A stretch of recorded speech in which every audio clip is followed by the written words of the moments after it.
Well, if you were not impressed with the application of the intersection number mod 2 in the previous video, then I think this video will convince you.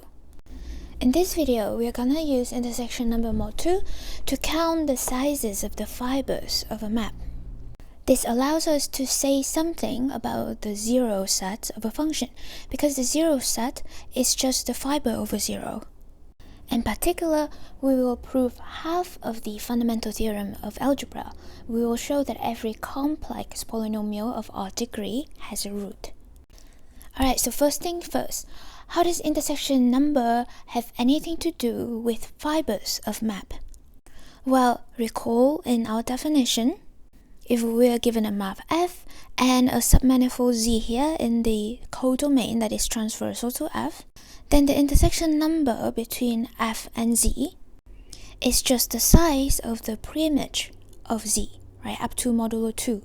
So in particular, if Z consists of only one point Q, then this intersection number is just the size of the fiber over Q. Observe that in this case, dimension of Z is going to be 0, so we should have that dimension of M and dimension of N are the same. And saying that Q is transversal to F is the same as saying that Q is a regular value of F. Alright, so if M and N are of equal dimension, then we can talk about intersection number of F with points in N. This intersection number will just capture size of fibers of F. And sizes of fibers are quite important pieces of information, so we'll make a separate definition to capture that special case. We define the mod 2 degree of F to be the intersection number mod 2 of F with any point Q of N. If F is transversal to Q, then this is just the size of the fiber over Q mod 2. If not, we can just deform F a little bit so that it becomes transversal to Q and then counts fiber. Okay, so what's the issue with this definition? Well, how do we know that this intersection number is the same for all Q?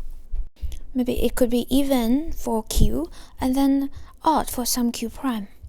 And indeed, they are actually not always going to be the same. We have to add the condition that N is connected. So let us assume that N is connected.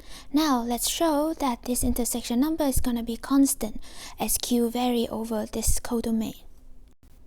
Observe that since N is connected, it suffices to show that this function is locally constant.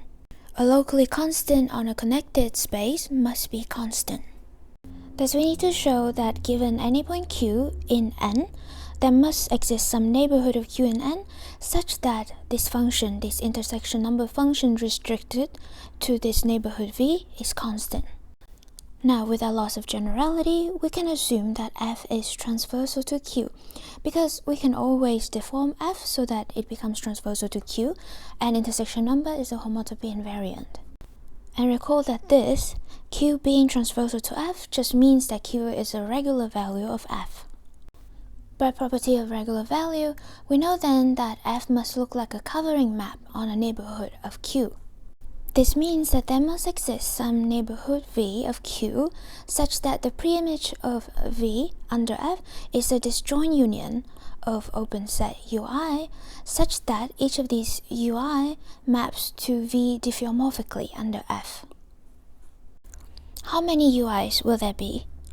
Well, let's say that the size of the fiber over Q is D, then there will be exactly D sets UI. So why is that? Well, that's because F restricted to each of these UI is a diffeomorphism onto V, right?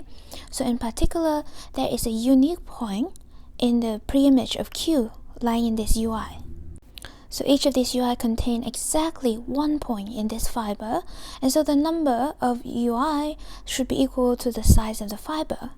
But now observe by a similar argument, if I take any other point Q prime in this open neighborhood V, then each of these set UI can only contain exactly one preimage of this Q prime. So the size of the fiber over Q prime must be equal also to the number of open sets UI, and thus it must also be equal to D. So that means that O point Q prime in this neighborhood V of Q have the same number of preimages. Thus, the size of the fiber is actually a locally constant map on N. That's even stronger than what we wanted to prove. So a priori, this intersection number mod 2 must be locally constant. And then since N is connected, we see that it must therefore be constant. Thus, this definition of mod 2 degree makes sense. Up next, we're gonna use this mod 2 degree to give a proof of 1/2 of the fundamental theorem of algebra. Sorry, I lied when I said that you'd be impressed by this video. That the climax of the intersection number mod 2 will happen in the next video. So keep calm and watch on.